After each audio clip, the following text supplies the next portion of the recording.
You are very welcome to Tira, where we are not going to let a virus get in the way of our important Irish history. Tonight, we'll be looking at World War I veterans' experience in Ireland by historian and author Dominic Price. My name is Marcus Howard. I'm an independent filmmaker. My great-grandfather is James Boyd, who also took part in World War I. Just a bit of upcoming talks this week. On Friday at 8 p.m, we have Archives and Amnesia, Unlocking Our Historic Archives by Kieran Wallace. On Sunday at 8 p.m, we have the 1798 Battle of Antrim by Stephen McCracken. So about to talk tonight, I'll just introduce you to Dominic in a second, but over 200,000 Irish men and women were involved in World War I. This talk traces hospitals, spies, injustice to veterans by the British Army, and also the IRA. Other areas will be covered, such as being in the wrong place at the wrong time, unemployment, veteran associations, veterans who never came home, veterans in the Free State Army, and how they were commemorated would also be discussed. This talk will blow away many preconceived myths and spring a few new surprises. About Dominic Price, our speaker tonight, Dominic Price's rigorous analysis and impartiality in delivering concise, engaging historical analysis for documentaries he's collaborated on with me have been second to none. His depth of knowledge regarding things like the 1798 rebellion have been insightful, particularly regarding political machinations and maneuvers at the time. His books, The Flame and the Candle and We Bled Together, Michael Collins' Squad in the Dublin Brigade, show not only a keen eye in terms of military strategy, but also deliver history which engages the reader. He's in the same league as some of the finest academic historians in his country, and Dominic Price is an expert, in my opinion, at looking at all sides of conflict, which helps to deepen, challenge, and strengthen how we remember our history. He's involved in World War I reenactment groups and the Great War Society and the New Irish. So Dominic, you're very welcome. And why did you decide to do this as a topic? Well, I was asked by a friend, Brian and Mary Kenny, friends in the Irish Great War Society, who had written a book on Wexford's war dead from the First World War. Would I be willing to deliver a talk to the North Wexford Historical Society last autumn? So I said I would. And I began research, which took a couple of months into the project. So this talk here tonight is the result of that talk and that research, with a little bit more extra since, which I have unearthed. Okay. So, all right, everyone. So the talk tonight is, as you notice, first of all, is ex-service personnel. And normally, I think we tend to associate it with ex-service men. But it has to be recognized that thousands upon thousands of women took part in the First World War as nurses in almost close to the front line. In fact, some of them were killed. They were involved in the signals, radio telephones just behind the lines, issued with gas masks and steel helmets.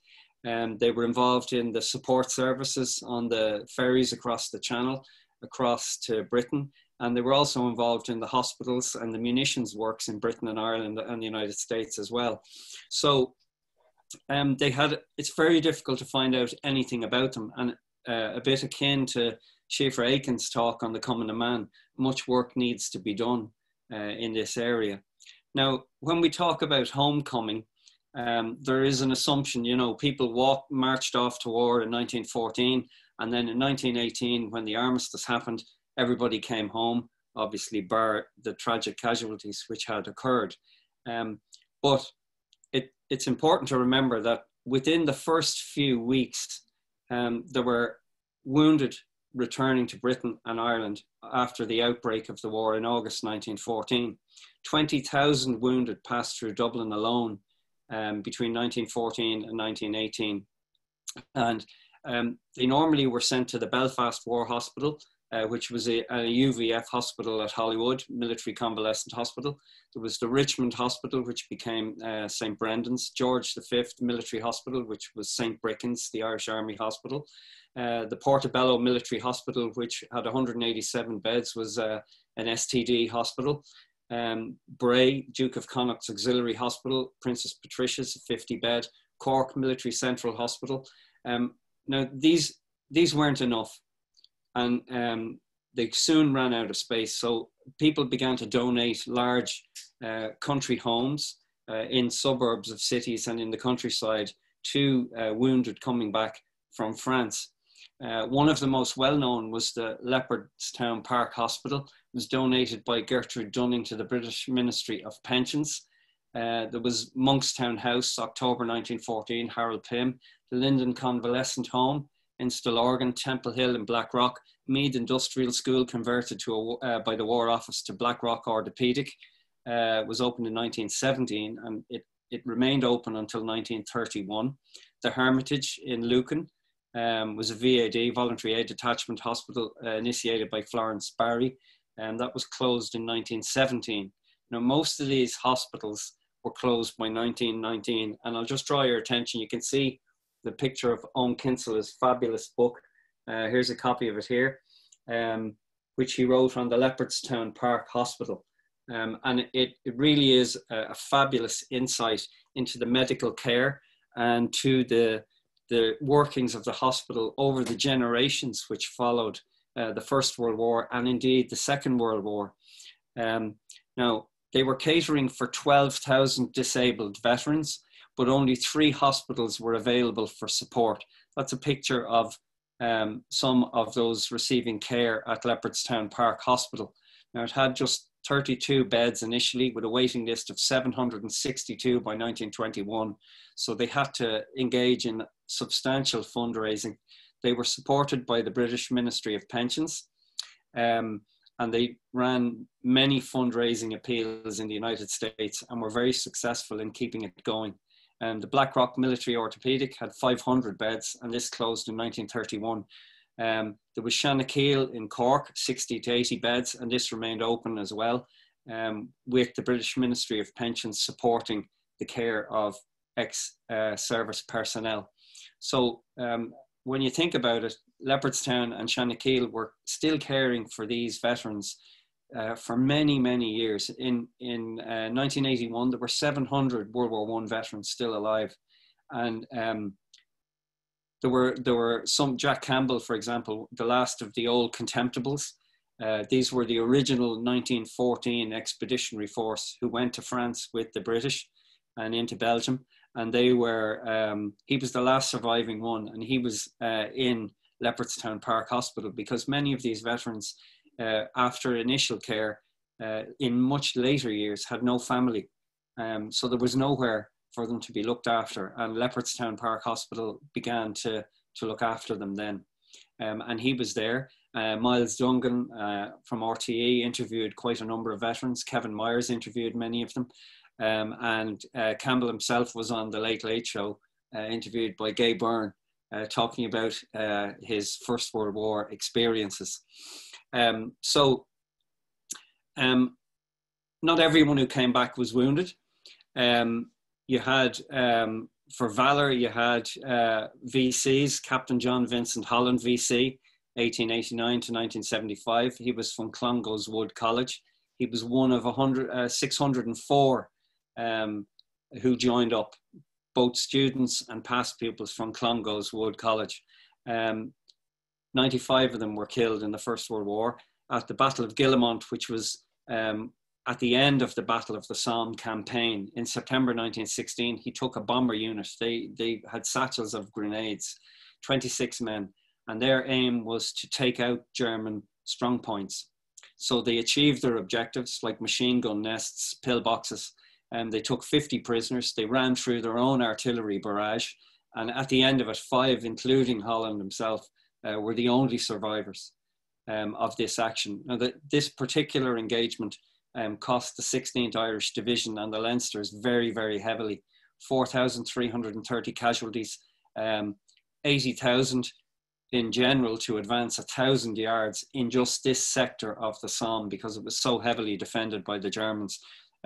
Storm of Steel was written by one of the German, Ernst Junger, which gives you some indication of the ferocity of this battle. After the war, or when the battle was over, Holland came back to Athy, where he received a huge reception in his hometown, was given a presentation, and there was great celebration, and they were very proud of him indeed. He went off to serve in Africa afterwards, settled in North Wales, and in 1955, at his son's invitation, he moved to Tasmania in Australia, okay, where he remained till the end of his days. Now, along with that, you had also John Redmond's son, William Redmond, named after his uncle. And this is a photograph of him in his Irish Guards uniform. Now, initially he served with the Royal Dublin Fusiliers.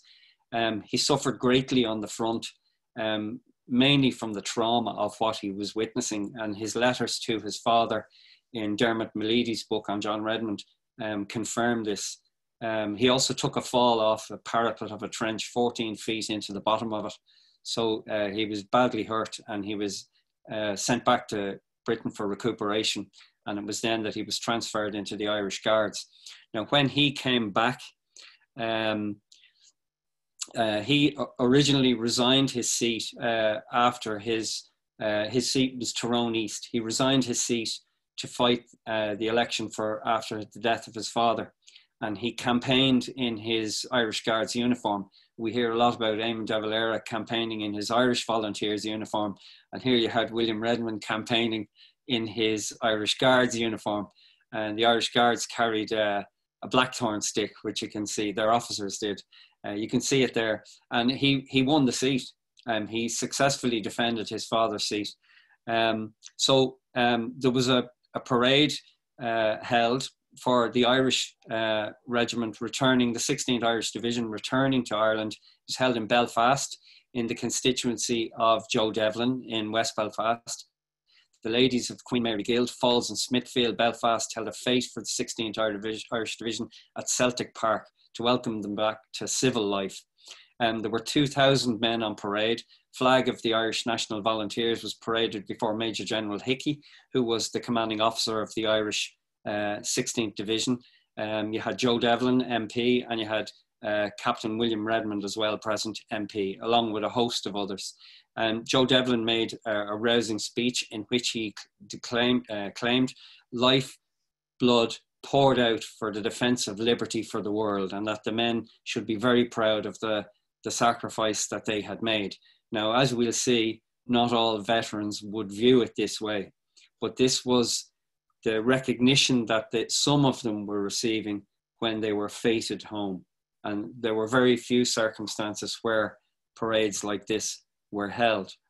Now, what happened to these veterans during the Irish War of Independence? Now, some of them got into very difficult circumstances. This one is an intelligence file from the folder of James Hurley, who was involved. He got involved. He used to sell newspapers at the bottom of Harcourt Street. And on the 10th of November, 1919, the squad attempted to murder Detective Officer Wharton of G Division, one of Collins's ordered assassinations. It was carried out by Paddy O'Daly, and I think they just happened on Wharton. It wasn't a planned move, but Wharton was wounded. He went down wounded. A British officer who was present, Captain William Cairns Batchelor, gave chase to O'Daly, who ran up Camden Street from the bottom of Harcourt Street. And Cairns says he followed him until he lost sight of them and they went into a side street. Now, Cairns Batchelor claimed that James Hurley, the newspaper seller, was the guilty man, the man who had tried to assassinate Detective Officer Wharton. This is a letter from the Irish Federation of Discharged and Demobilised Sailors and Soldiers. It was one of the first organisations which was set up to support ex-service personnel, and it was set up during the war itself. Now, this is from the Dublin branch, and what particularly I highlighted for you there is the statement that it says, Hurley was arrested on the 19th of November last, and as far as I can ascertain, he's not been given a trial, nor has any specific charge been made against him. It's hard to understand how long this delay waiting for a trial can improve the evidence of either side, and they were looking for a speedy resolution of the case, either charge him and try him or release him. Okay, now he was court-martialed on the 6th of February, and this is after Redmond, who was brought in from Belfast to track down the squad, was assassinated also in Harcourt Street. So William Cairns Batchelor's evidence is enough to convict James Hurley, even though he's completely innocent. He's sentenced to 15 years penal servitude breaking stones with a sledgehammer is what that effectively means. And he goes to jail. Then William Cairns Batchelor, who was staying at the hotel in Stephen's Green, I can't remember the name of it, the Westbury, no, not the Westbury, which was the British Army Intelligence Headquarters. So he may have been working for British Army Intelligence. And he gets a letter from the IRA, and the postmark is Kilchimott, County Mayo. And it states that you've got the wrong guy. James Hurley is innocent, and we're going to get you. Okay, so Cairns Batchelor is terrified, and he receives the reward for getting one of the squad, supposed squad, James Hurley, and he is sent off to the diplomatic service in Africa for his own safety and protection. James Hurley is later released, but he's killed by a stray bullet on the first day of the outbreak of the Civil War in 1922. He was 29 years of age. So a very difficult life for such a young man. Experiences the First World War, is wrongly accused of assassinating a police officer, spends a long time in jail, and then when he's released is killed by a stray round, you know. Very unfortunate. Next one shows about the influence of the Irish diaspora, and you'll see another one shortly. This is Thomas Joseph O'Donnell. He was a chaplain for the Australian Imperial Force. He was educated for the priesthood at All Hallows College in Dublin, went back to Australia, and when war broke out, he joined up the Australian Imperial Force as a chaplain, and he served in France. Now, when the war was over, he finds himself in Ireland, perhaps on some leave before he goes back to Australia. He's arrested in Killarney, and he's imprisoned in Dublin Castle and later in the Tower of London, reputedly in the same cell as Sir Roger Casement was held. He's court-martialed 27th of November 1919 for traitorous and disloyal language concerning the King and British policy in Ireland. So obviously he was letting his views be known down in Killarney, and it got him into enough trouble to get arrested. He was later released, and he returned to Australia, where he was a considerable, I understand, thorn in the side of his bishop, because he was a quite outspoken character. Okay, so the next one we have is Michael Feery. Now, on the left, you have, these are two witness statements from the inquest into his death. He's killed at Croke Park, 21st of November, 1920. He goes to see the football match between Dublin and Tipperary after the squad have been in action that morning in Dublin City to assassinate British intelligence officers. I won't focus on the wounds. You can read that maybe at the moment or later on when it's posted on the Trasna-na-Tíre YouTube channel.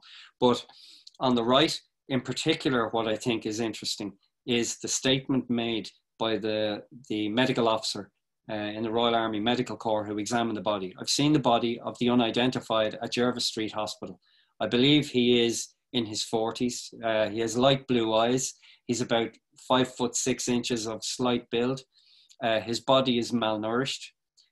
Dark brown hair turning grey, moustache falling over the mouth.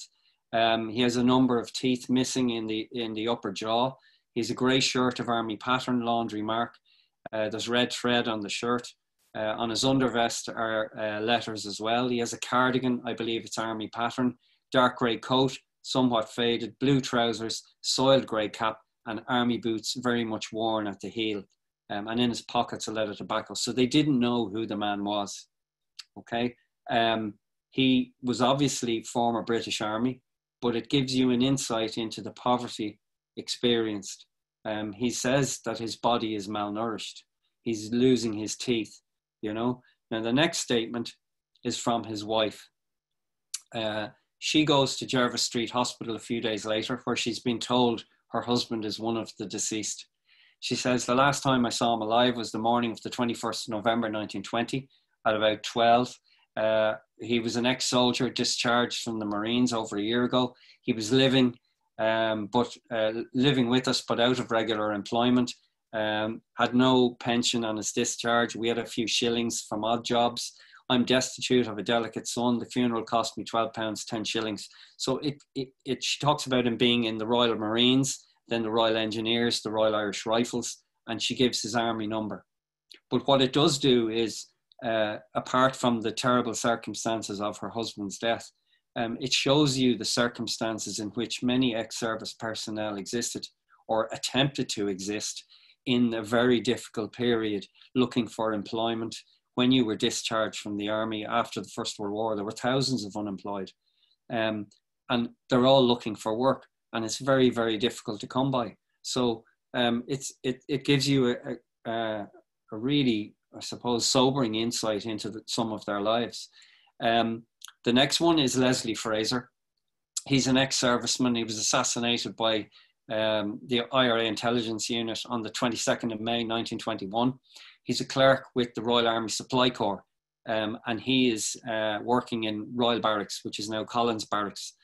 He was pulled out of a pub, in Walsh's Pub, 6-7 Stony Batter, North Brunswick Street corner, and executed in the street. There was someone with him, and they were told to take a hike by the guys who were going to kill him. The question is, was he innocent? Was he a spy? And we'll get to some of those issues later on when we take a look at some of the analysis of some of the key historians who have been researching these areas. But one thing before we leave this issue is that British Army intelligence budget for 1920-21, the 5th Division in the west of the country was £320. The 1st Division, Ulster, was £14.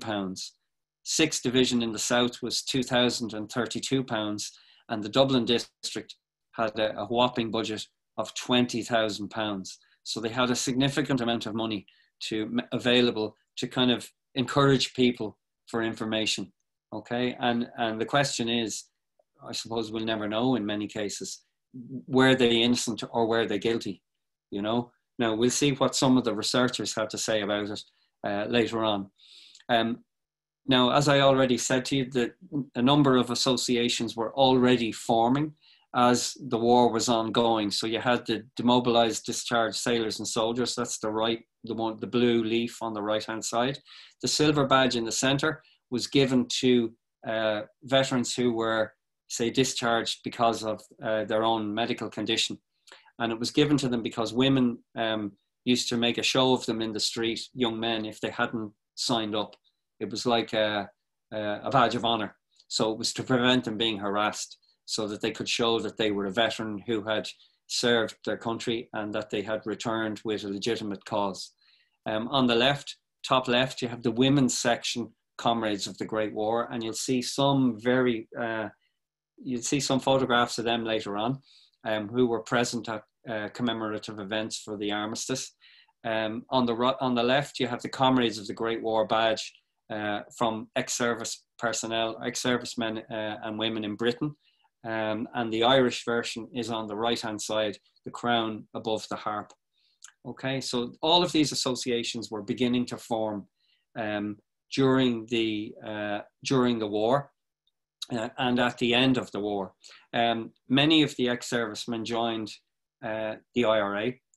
Tom Barry is well known. Emmett Dalton, Military Cross, he won in the First World War. He joined. Martin Doyle won the Victoria Cross. In the First World War, a recent memorial unveiled to him in New Ross. He served in the IRA and later in the National Army. There were over 109 named ex-service personnel who joined the IRA during the War of Independence. And this was double the number registered for intimidation or execution because of that. Now, all of these associations are amalgamated into the British Legion on the 15th of May, 1921. Comrades of the Great War, the National Association of Discharged Sailors and Soldiers, the British National Federation of Discharged and Demobilised Sailors and Soldiers, the Officers Association, they had their own, and they were amalgamated through the work of Frederick Tom Lister and Field Marshal Earl Haig.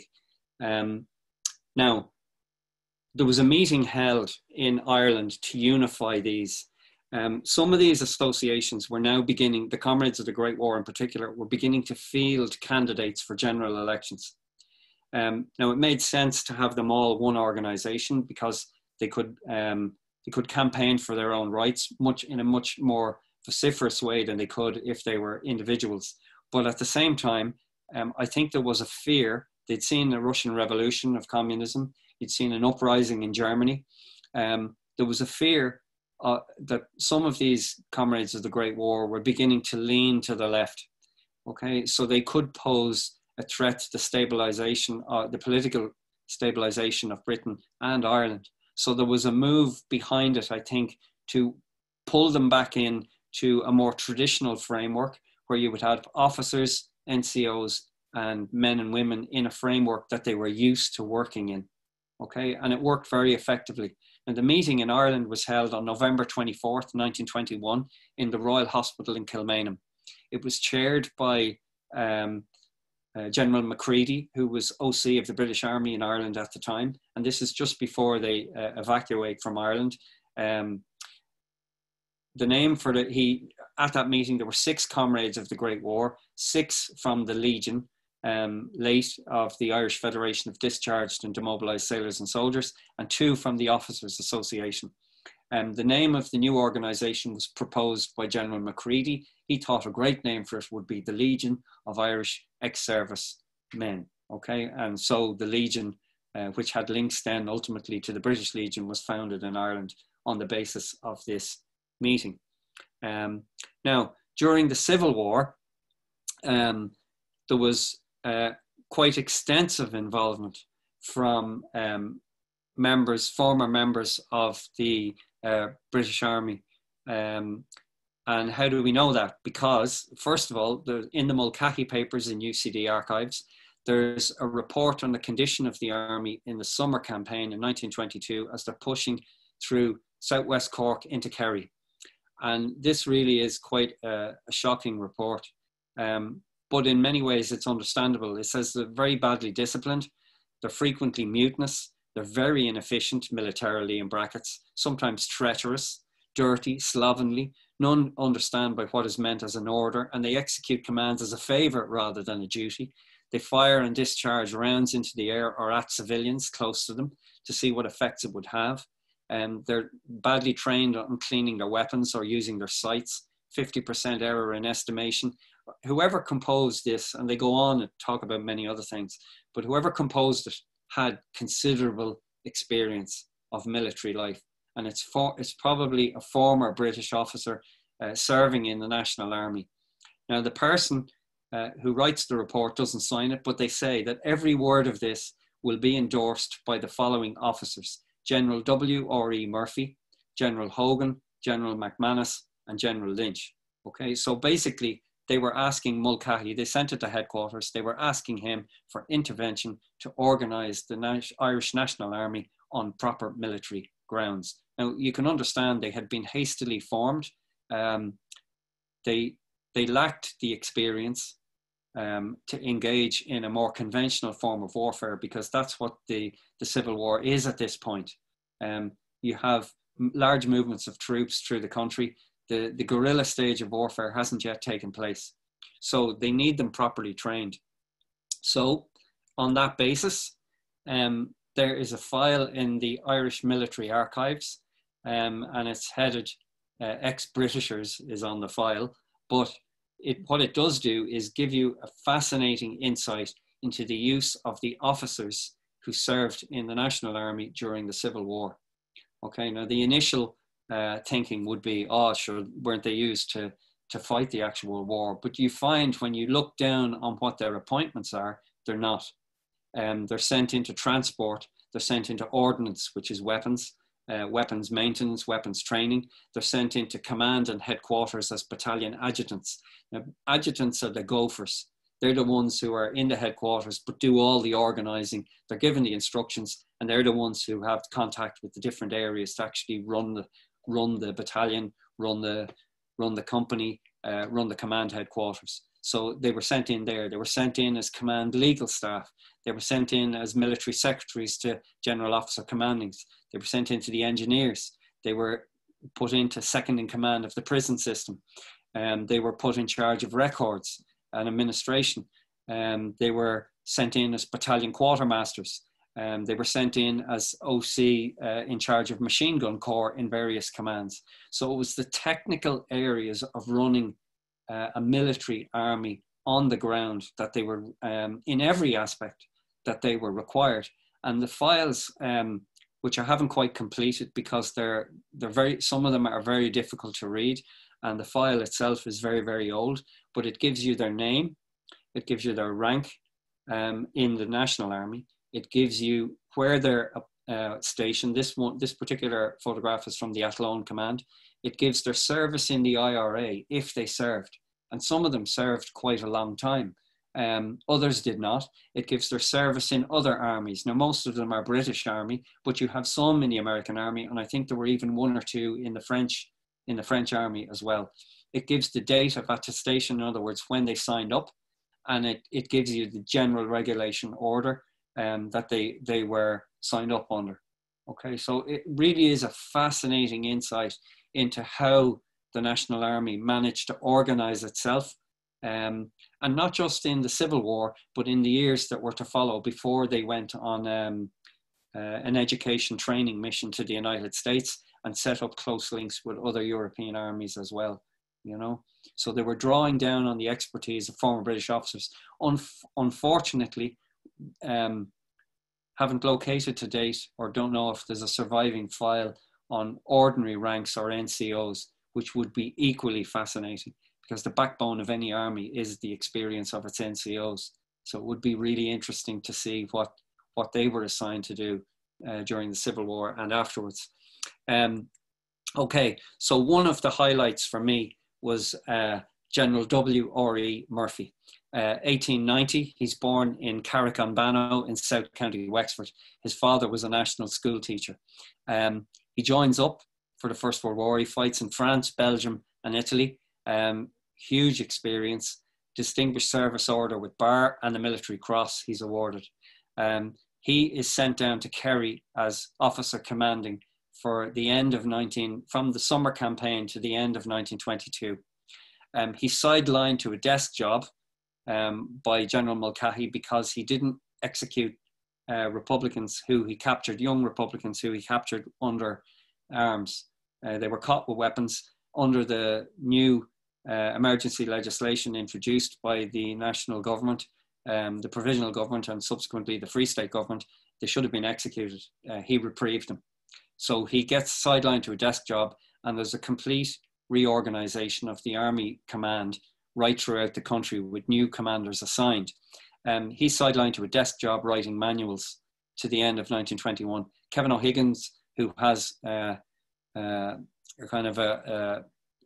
disagreement with Mulcahy over many things, finds him, says this guy is too good to be wasted. He pulls him out of there and appoints him as Commissioner of the Dublin Metropolitan Police. And you'll see many photographs during the end of the Civil War and later with W.R.E. Murphy in his Commissioner's uniform. Of the many things he achieved, he cleared Monto, one of the biggest red light districts in Europe, with the aid of Legion of Mary President Frank Duff.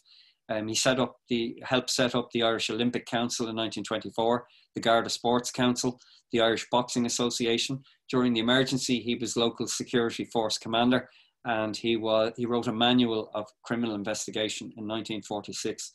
So he really is a very, very interesting character. And the information on him was by Carl Murphy, his grandson, I think, which is available in the library in Maynooth, the John Paul II Library. So fascinating read if you get a chance to have a look at it. Okay, so not all of them were officers. Not all of them got huge accolades when they came back. Some of them had very difficult lives, not just in hospital. This one is Jim Fitzgerald. I was on the Comera Challenge, which is a marathon walk from Clonmel over the Comera Mountains to Dungarvan with Dungarvan Hill Walking Club. And one year they have a challenge first Saturday of every July. And one of the guys I got teamed up with, we got to Crotty's Rock, which was a checkpoint. And he said, did you ever hear about this fella, this hermit who lived in the mountains? He was a World War I veteran, and I'd never heard the story. So I began to look into it. And his name was Jim Fitzgerald.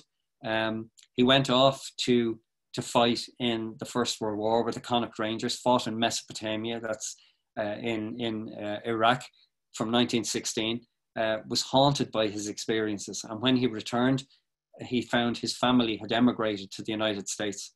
So he became a hermit, and he lived in a cave below Crotty's Rock, Cumshingon in the Cummers.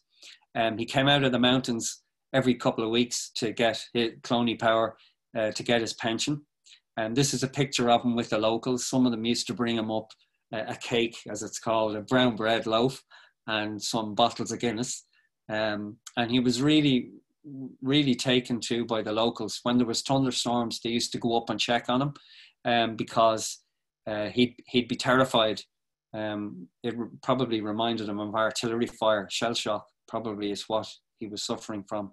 And when he died, some of his relatives brought him back over the other side of the Cummers, back home to his homeland, which the locals near Crotty's Rock were a bit disheartened about, because they had really taken him as one of their own, you know.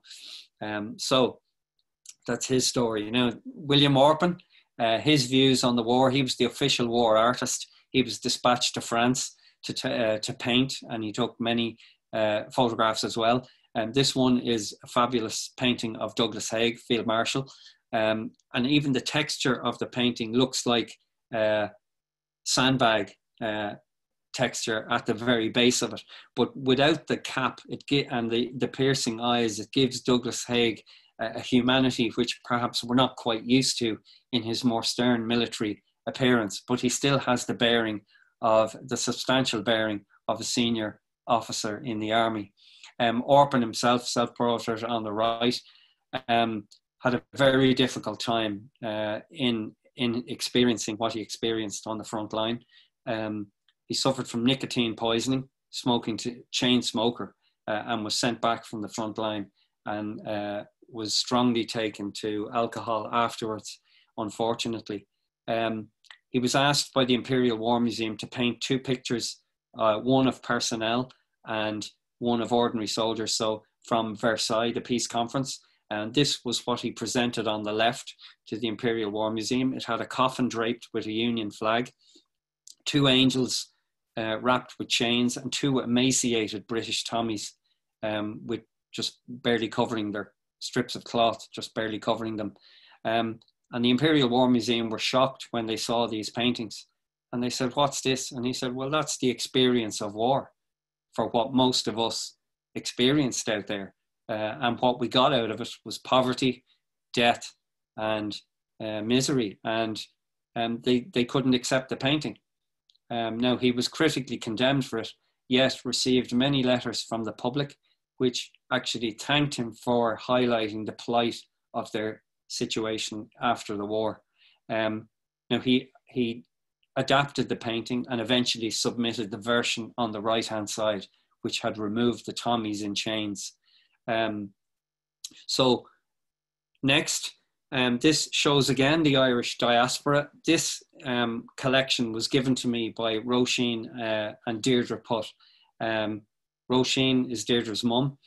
She was given a collection of fantastic photographs and a diary of Cronan Usher-Somers. His mother was Irish. He joined the Royal Navy Air Service during the First World War, and which was amalgamated with the Royal Flying Corps into the Royal Air Force in 1918. You can still see him on the right in his Royal Air Force uniform, but with his Royal Naval Air Service badge on the cap. He's ever the young officer and a gentleman in his tennis kit at the bottom, with the officers' cricket team at the top. And he never came home. The family have been handed his archive in Ireland.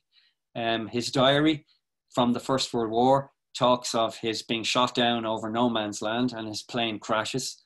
He's captured by the Germans and he's interrogated with a drink and a cup of coffee in a dugout on the German front line. It's more or less a friendly chat. And then he goes to one of the POW camps, which he has drawn pictures of in his diary. And his collection of photographs include where he was sent to afterwards was northern India on the northwest frontier, which is now Pakistan. This is just one of the unbelievable photographs of aircraft, of military camps, of troops on patrol in the northwest frontier. And here's another one, which shows one of the tribesmen, which could almost be Afghanistan, not far removed from today. Has a Lee Enfield rifle, which are still used in parts of the world. And you can see a supply patrol column moving through one of the gorges on the left-hand side. But it's a fascinating collection. Unfortunately, he died in an air crash in 1924, and he was buried out in what's now Pakistan. And there's some uncertainty about where he was buried. And the collection means a great deal to the family, and they're very proud of his involvement, and just seek to have, I suppose, a wonderful life cut short, like so many. And even though he wasn't killed in the war, he never got a chance to come home, you know. Now, we next move on to the whole concept of identity and loss and gathering for remembrance. Now, huge victory parade in Dublin in 1919, but this gave way later on to, I suppose, to the commemorations of those who lost their lives. And we see here our photographs at the Phoenix Park. Now, initially, the commemorations for Armistice Day, the Sunday nearest the 11th of November, were held in College Green. So in 1924, you had over 50,000 people packed into College Green for that. Of those, there were 24,000 of them were former ex-service personnel who served in the British Army. They would assemble at Beresford Place around by the Custom House, and they would march up to College Green. The government insisted on keeping the college open to traffic, which had the effect of jamming people in very crowded circumstance into a very difficult situation. It was unfortunate, but the commemoration took place. The one the following year took place at Stephen's Green, and there were smoke bombs thrown at them by Republican protesters, the response to which was to sing God Save the King. And the response to that was another smoke bomb. There were situations where you had what were called poppy snatchers. These were teenage Republicans who used to pride themselves on robbing the poppies off the jackets, usually women, unfortunately, and then run away and look on it as a kind of a trophy that they had captured one. And they tried to capture Union flags as well. And I suppose the government were putting pressure on the British Legion to move the ceremony out of the city centre, to remove the conflict from the streets. So they would assemble as usual then from 1926 on at Beresford Place, and they would march out the quays out to the Phoenix Park at the Wellington Memorial. Now in this photograph on the left, you can see widows dressed in black, and you can see young children about 8 or 9 years of age. Most likely their fathers would have been killed in the First World War. So they are present to honour the memory of their fathers. On the right, you can see a young child dressed in a miniature officer's uniform wearing his father's medals. And then you have probably working class children with the working caps in the background. So you have all sorts and strata of society who were mixed in together at these commemorations. The photograph at the bottom is really interesting because you have a number of women, 3 of them in particular, representing their sections of the British Legion in Ireland. There were 130 men's sections and over 20 women's sections of the Royal or the British Legion at this time. It didn't become Royal until 1971, but around the Irish Free State at this time. And we'll hear more about those a little bit later. Also, surprisingly, attending these events were a group of Italian fascists who used to come to Dublin. These were war veterans as well, and they would lay a wreath in honour of the fallen at the cenotaph, the temporary cenotaph as it was. You can see it on the left, the 16th Irish Division, and we'll have a closer look at it later on as well. This one, you heard at your talk on the burning of the barracks a few weeks ago, where Tipperary leads, Ireland will follow. Well, where Munster led, the rest of them followed, and Munster was the first one to have in Cork a permanent war memorial, and this was put up in 1925 by the Independent Ex-Servicemen's Association. And my thanks to Jerry White and to Brian and Mary Kenny for sourcing a photograph of that event.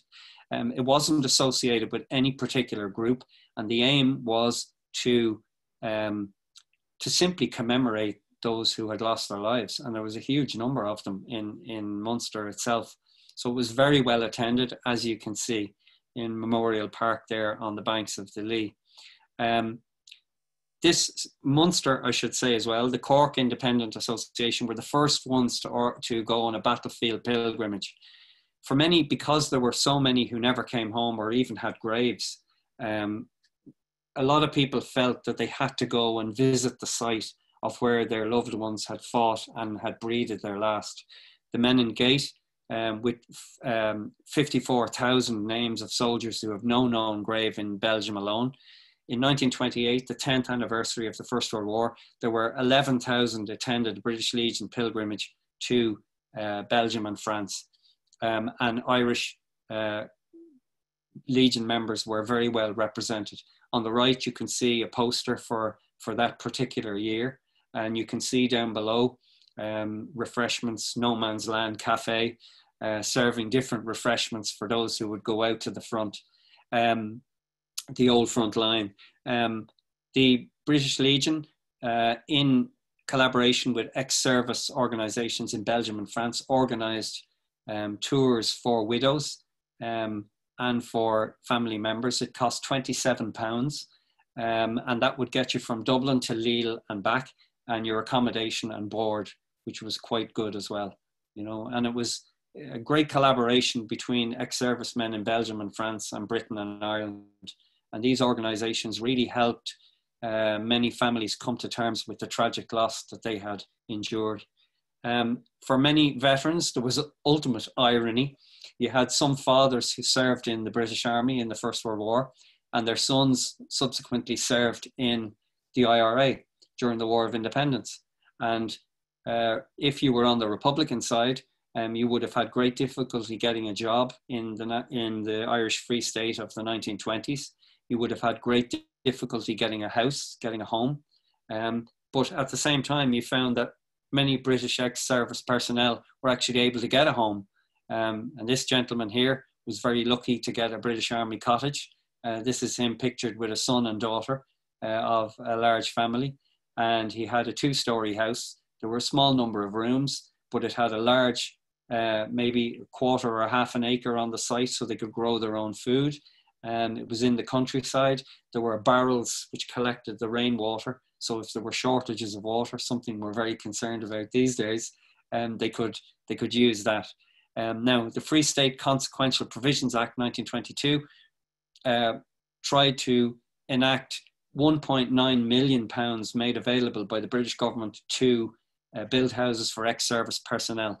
55% of it from the Irish Free State. 4,000 houses were built. William Redmond said that 10,000 houses, further 10,000 were required to meet the demand. The Irish Sailors and Soldiers Land Trust Act was passed in 1967. 97% of the ex-service personnel did not receive a cottage, even though there were quite a number who did. There were, overwhelmingly, the majority did not. 80% didn't receive a pension either. Irish society and businesses meant a lack of practical assistance and loss of opportunity for reconciliation. In other words, they weren't employing them, they weren't looking after them, and they were alienated in a society. Now, this has been challenged by a number of historians, but there was the trust in London felt that there was, if you like, a begrudging attitude on the part of the Free State, which didn't really draw down the money that was available that they could have. And if there had been, they couldn't understand the lack of energy and enthusiasm for drawing down what was available to them. And they were really surprised at that. So there was a bit of it was difficult for the London office to deal with the authorities in Dublin with regard to trying to get the full provisions of this act put into place. Okay. Now, so ultimately we get to the historians and the journalists. Were the soldiers themselves heroes or traitors? Now, here is Paul Taylor's book, Liverpool University Press, on that very subject, and he goes into great detail on this. Now, Taylor presents different views. He says that on one hand, you have Jane Leonard, who interviewed 28 veterans, Peter Hart, who did an in-depth study of West Cork, Kevin Myers, who interviewed and researched many cases of ex-service personnel, and Hus Augustine, whose work on the War of Independence and the years that followed, would argue that they were victimized because they were ex-service personnel, that there was prejudice against them, that they really were on the receiving end of historical sectarian animosity in the society. Now, Borgonovo and Taylor argue something different. They say that were they really attacked, some of them, because they were ex-service personnel, or was it because they were spying or they were seen as loyalists? So what some of them have done, Taylor in particular, has gone into detail in looking at sources for why they were really attacked. Now, he's looked at, say, the Bureau of Military History accounts, the Military Service Pension Collection, the Irish Grants Committee. The Irish Grants Committee found that a small number of ex-servicemen were intimidated, but the vast majority were not. 99 ex-service personnel were killed by the IRA. That's 0.066% of the total population of ex-service personnel. 46 ex-service personnel were killed by Crown forces. Okay, so half the number killed by the IRA. And there were sometimes quite, I suppose, there was a lot of trouble with ex-service personnel and some minor riots involving the personnel and the British Crown forces during the War of Independence. But when you look at a lot of the research, I mean, it's meticulously done by Taylor. It's very difficult. He says it's very, very difficult to argue that the majority were on the receiving end of bias and discrimination and intimidation. He says if it did happen, there were reasons why it was enacted. But at the same time, you have TDs like William Redmond, who has now founded a new party called the National Party in 1926. He has founded this party, and his aim is to take up the plight of ex-service personnel, to seek a united Ireland. And you hear the British Legion annual conferences talking about their desire for a united Ireland as well. And he's saying that ex-service personnel have no reason to say that their record is a dark stain on the national record. Now, there are reasons why they're saying this. You know, if you look at the quantitative analysis done by Taylor, yes, it's hard to argue that they were on the receiving end, the majority. But on the other hand, there's a majority of them who deeply feel that they were alienated or they didn't have a place in that society. So perhaps it would help a great deal if the records of the British Legion were available in Ireland. And as of yet, it's unknown where those records are. There's 3 different versions as to where they've ended up, but they would throw significant light, particularly on this period, in minute meeting notes and so on, and perhaps in appeals to the Legion for financial assistance. People would be able to, historians would be able to analyse those documents and have a real look at personnel who were able to respond in a manner which didn't feel that they'd be threatened if they made a certain statement, you know. So it would be fascinating to see those. So the whole issue of commemoration is, as Martin O'Donoghue says in his book, The Legacy of the Irish Parliamentary Party, he says, that's also by Liverpool University Press, he says that it's a delicate cultural politics of remembrance. He said that there was conflict, marching is a thing in Ireland, and that hasn't changed over 150 years probably. There's a conflict over symbols and song. The Tom Kettle MP for the Irish Parliamentary Party, who died in the First World War, it took 2 decades to get a memorial to him in St. Stephen's Green. Now, it wasn't a begrudging attitude. The OPW were very concerned that they wanted it to proceed, and they wanted to proceed with great caution, that it wouldn't be vandalized, or that it would receive the proper treatment and the proper care once it was put in place. So these things took a long, long time. what you tended to see was personal commemoration rather than official commemoration. And this was in terms of figures of the state. So you might have Eamon de Valera might go down as a personal representative to a John Redmond event. Or you might have people, members of state who attended in a private capacity to commemoration for the First World War rather than official capacity. An official representative would be sent by the state and a wreath laid, but you wouldn't have, say, a senior member of government attend it, okay? Captain Redmond defeated the government, Commonwealth government in 1928. He asked for an investigation committee, Dáil committee, into the plight of ex-service personnel. The government didn't want it. Fianna Fáil sided with Redmond because they had gone into, and Labour, they had gone into the Dáil at this stage, and they defeated the government, and the committee investigated the plight of the ex-service personnel. They toured the country. They heard great stories of great hardship, and they found that there was no intimidation and there was no bias towards the ex-service personnel, in spite of the great hardship that they were hearing of their condition. Now, important support for World War I veterans was received. Notably, the first visit of a major personality from the United Kingdom was Lady Haig in 1929. Now, she didn't visit Dublin, she went to Naas in County Kildare.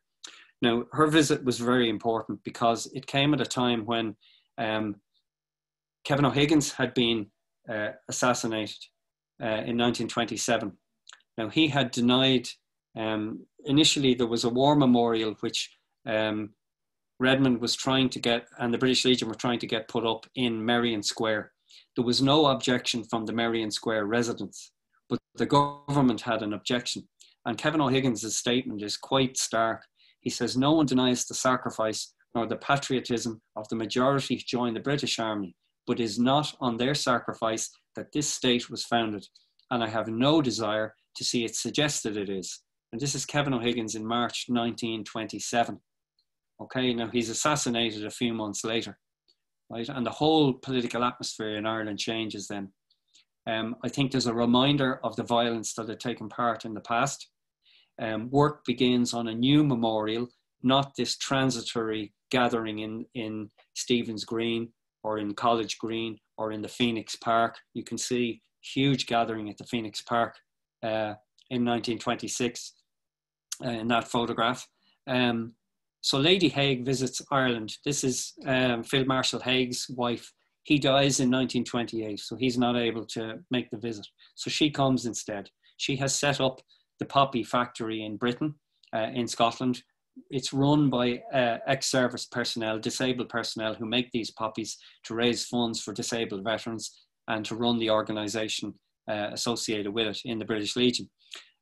She is warmly welcomed in Naas. Her visit is a huge success, and there's a particular reason as well in notifying what she says too, is because a lot of the women who attend this event are listed, and it's very difficult to even get their names. So if you just bear with me for just a few minutes, I'll just read out some of their names. First of all, she was welcomed by a young 5-year-old girl and gifted a poppy. Little Miss Sheeran was her name. Lady Greer, OBE, was present. Miss Kay Hamilton, Miss N. Monsell, Miss N. Fitzpatrick, Miss D. Hodgkins, Miss H. Morris, Miss E. Briggs, Higgins, Miss Francis, Miss Joan de Robeck, Miss Gertrude de Robeck, Mrs. Warren, Mrs. Wilson, Mrs. Staples Dowling, Mrs. Sheeran, whose daughter had presented the poppy, Mrs. Devlin, the wife of Joe Devlin, who was the MP in West Belfast, Mrs. Noon, Mrs. White, Mrs. Hannaford, Mrs. Corbally, Mrs. Brown, and Mrs. Croshaw was absent and sent her apologies because she couldn't make it back from the United Kingdom at that time. Now, why her visit is important is it first of all, it gives them a morale boost. It gives them the recognition that they weren't receiving for the huge sacrifices that they had made. Remember, in 1914, they go off as heroes sent off to war. Everybody thinks it'll be over in 6 months. The country is waiting for home rule. It's a really different atmosphere, and they return to find the country transformed. They have great difficulty in finding their place in that new society. She gives them a morale boost, a real shot in the arm. It lays the foundation for the visit of Lord Jellicoe, who takes over as president of the British Legion in 1930, and there's a huge reception for him. He first goes to Belfast, then he gets off the train in Malahide, and he's driven into the city. There's a huge meeting, a reception in the Mansion House, and he encourages people to join the Legion, okay, to support each other in the years that follow.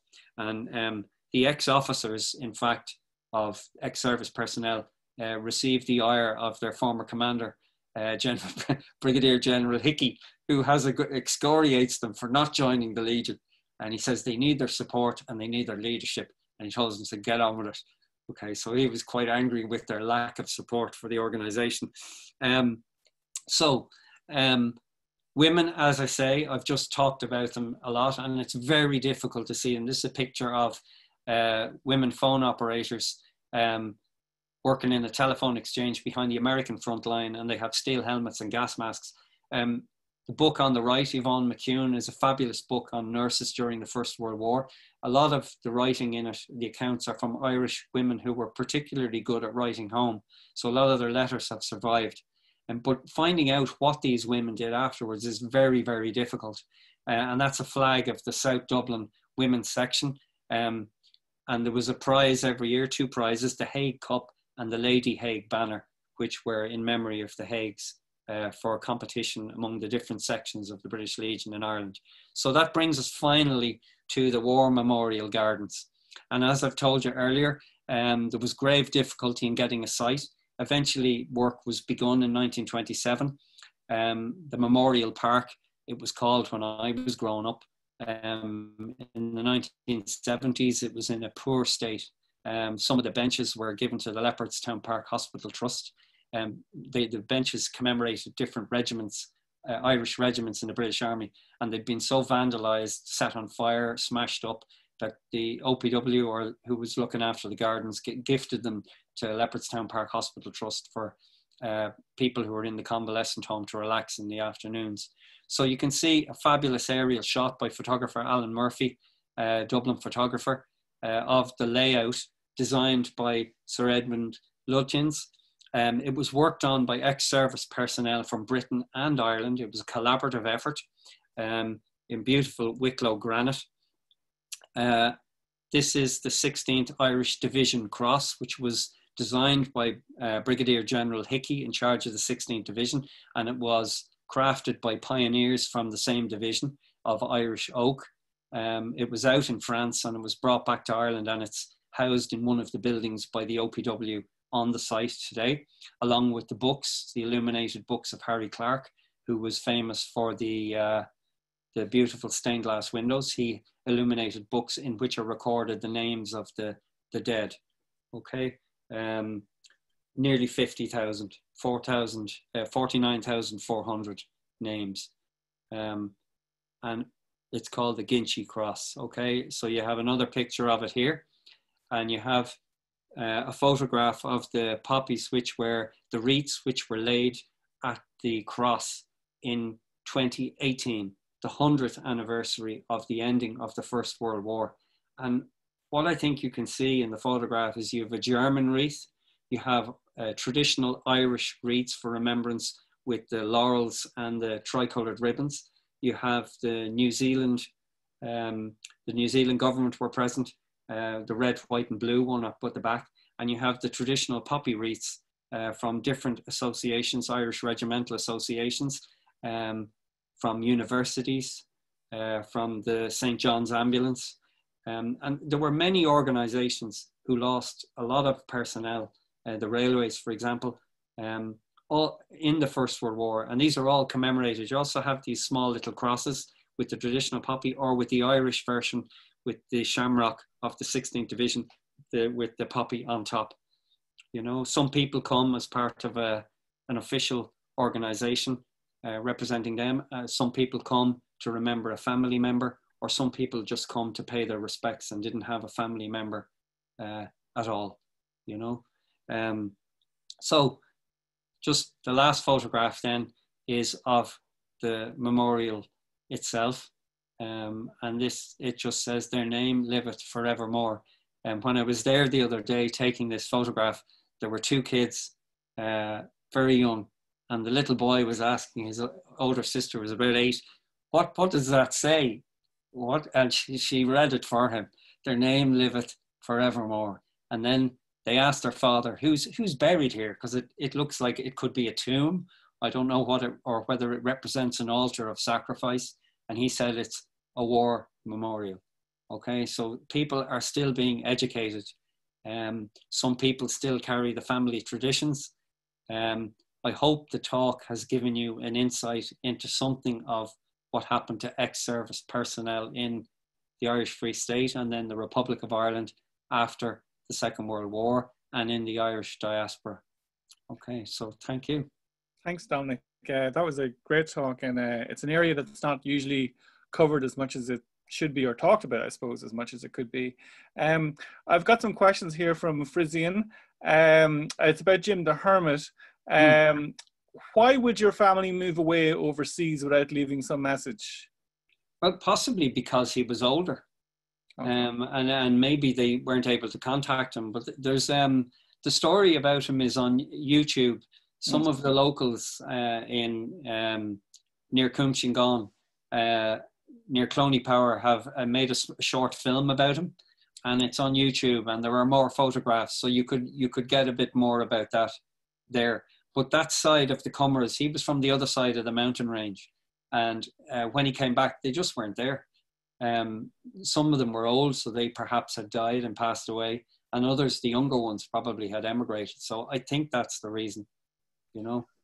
Johnny Doyle mentions about the Victory Parade in Dublin in July 1919 was boycotted by many Irish ex-service personnel, and there were similar parades in UK which had rising of ex-service personnel in Luton, Swindon. Would you know anything about that? Or I'm afraid I don't.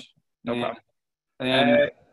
I don't even know. Maybe they were protesting at their condition. I don't know. The circumstances they found themselves in. I don't know. Sorry. No problem. Seamus Duffy, why did the Irish government withhold jobs from the British ex-service community? I think what we have to remember is Ireland in the 1920s is a deeply fractured society. You have two protagonists from the Civil War. You have a large section of the population who are former supporters of the Irish Parliamentary Party, and you have ex-service personnel drawn from all of those groups. And there's great difficulty in this transient period of Irish politics in which one major grouping doesn't initially participate in the democratic process. So you have serious problems as to how do they realign themselves? Who are they going to settle themselves with? Kevin O'Higgins traded barbs with William Redmond quite a lot. And in fact, he blamed the Irish Parliamentary Party and Edward Carson and the Republicans Sinn Féin for bringing the gun into Irish politics. Okay. The Irish Parliamentary Party now. This is, yeah. So, I mean, they really had great animosity towards each other. And I think ex-service personnel had fought for, as part of the First World War, but for a system which was now transformed. The whole government of the country had transformed. The leadership was gone. You had new political vision. And they didn't share a part of that when they marched off to war. You know, so it was a very, very different environment they came back to. And some of them joined it and became politicians. Some of them didn't want anything to do with any organization and took a step back. You know, so it was a very difficult situation, a deeply divided society.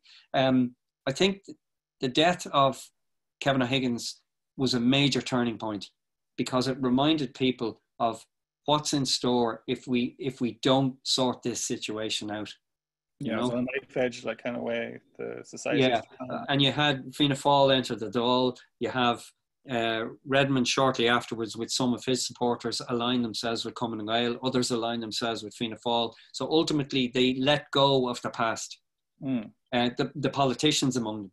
Now you still have within that ex-service personnel, and they still have to find a place in society, which some of them do through the British Legion. Others just take a step back.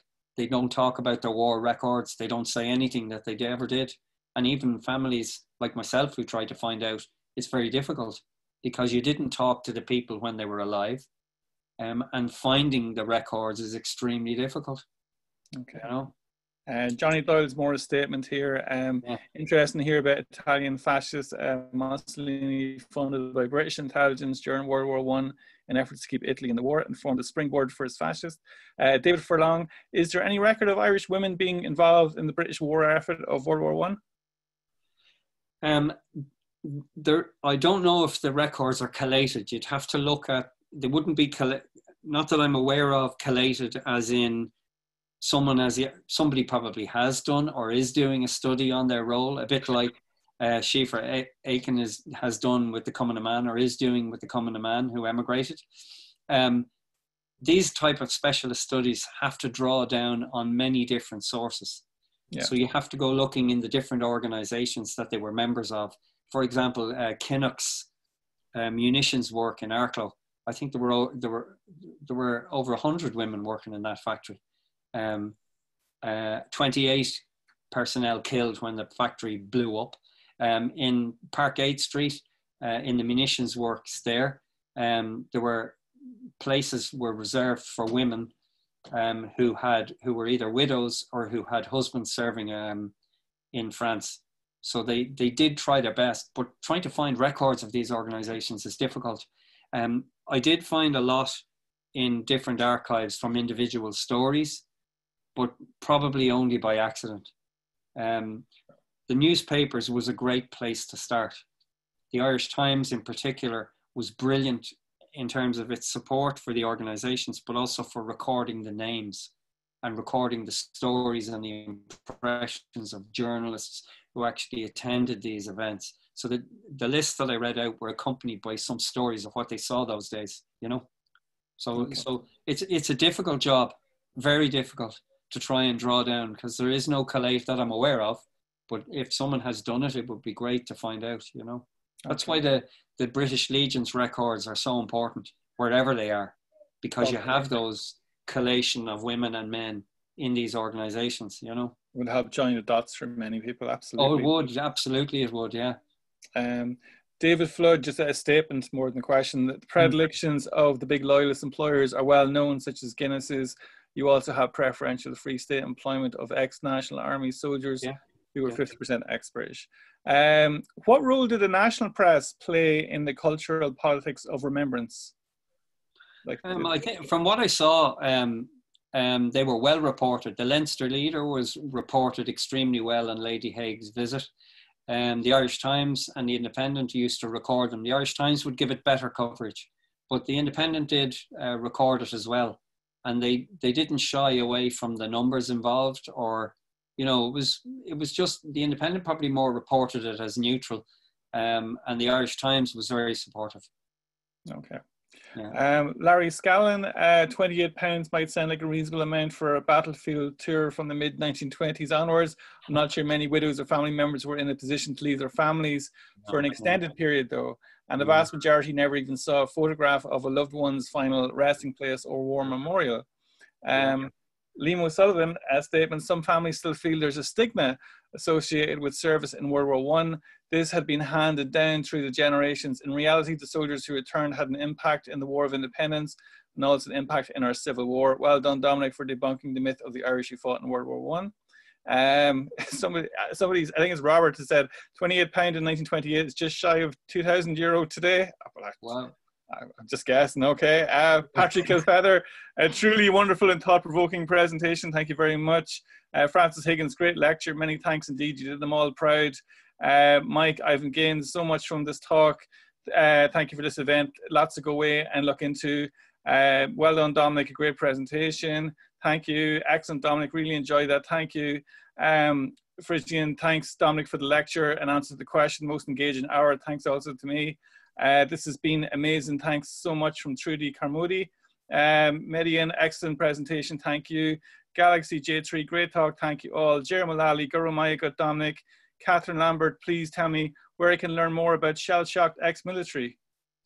I think the BBC, during the 100th anniversary, the BBC did an awful lot of work on medical conditions.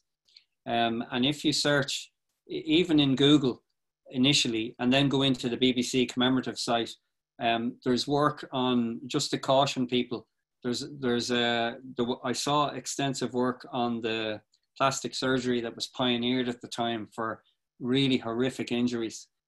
So they had features on that, and I know they had features on shell shock as well. Owen Kinsella's book, as I said, I didn't actually mention it at the time, but they actually, Owen Kinsella's book talks about the strategies that they used in the hospitals to treat shell shock victims. And basically he said that they did basket work, they did boot making, they did a 6-hour work day if they could bear it, and they learned carpentry. The meticulous nature of focus on particular skills tended to distract the mind. Nowadays, for example, they use archaeology for war veterans in America and Britain, and it's a brilliant tool for helping retrain the mind and absorb the mind away from the trauma that they have experienced in battle time conditions. So at the time, Owen Kinsella says that Leopardstown Park Hospital was pioneering these kind of treatments, and that they did have some success in them. So maybe as a starting point, the BBC and Owen Kinsella's book. Okay. Johnny Doyle, nice presentation. My interest in World War I, Easter Rising, War of Independence and Civil War started with my great-grandfather's death penny sitting on the Grand's mantelpiece in Harold's Cross. Frank Crosby, really enjoyed this. Thanks so much. My granddad came back from his service in the Irish Guards, 2nd Battalion to Cork, and I've pondered how he might have felt. Thanks so much. David Flood, great presentation and very fair. Credit to the presenter as a historian. Paddy Haughey, excellent lecture. I'm just reading this out because I think it's important that people talk about this, you know. Larry Scallon, thanks Dominic, great presentation. Events like this help us all re-engage with our collective history and heritage. Munitions factory in Earl's Island, Galway, question mark. Is there one? Not that I've heard, but we can investigate now. David Furlong, thanks so much to all. First time listening to one of these talks, very enjoyable. Mary-Ann Mayer, thanks Dominic, interesting lecture once again. Slowly but surely we're opening up the history of the Great War. Steve Fitzgerald, thank you very much. Great talk, fantastic research from Noel McGloon. Pity we didn't get to show this presentation in Clonmel in April, but hopefully soon. Daniel, great presentation. I now have a better understanding of what happened to my great uncles, 3 of whom never returned. Thanks. Respect, least we forget. Lily, I know they use blinking techniques for shell shock, which helps to bring the mind to the event and to overwrite it, sort of speaking. And thanks a million from a stranger on Irish shores. This spot of history was missed by me. Now, one thing I want to say just before we kind of finish up is, like I've covered a lot of Irish history, but probably more so on another side, I suppose, the Easter Rising, War of Independence, but all those families, there's so many of them that I've got family members that were in World War I as well, you know, and I think me included, and Dominic, you were mentioned before about your family, and you know, you just have to open up the dialogue, and you just have to be able to talk about it. If you can't talk about it 100 years after it's happened, when can you talk about it, I think. But I do think that it is very important what you've done, and I think it's great that you've opened up this debate and covered an area that's not covered that often. So thanks very much. And thank you very much, Marcus, and to Trasna and Atira for giving us the platform to actually to speak about it and share these stories. And also to everybody who tuned in. I'm really grateful for your support. Okay, so thanks a million. Really appreciate it. Okay, thanks. All the best. Bye. All right, thanks, Marcus. Bye now.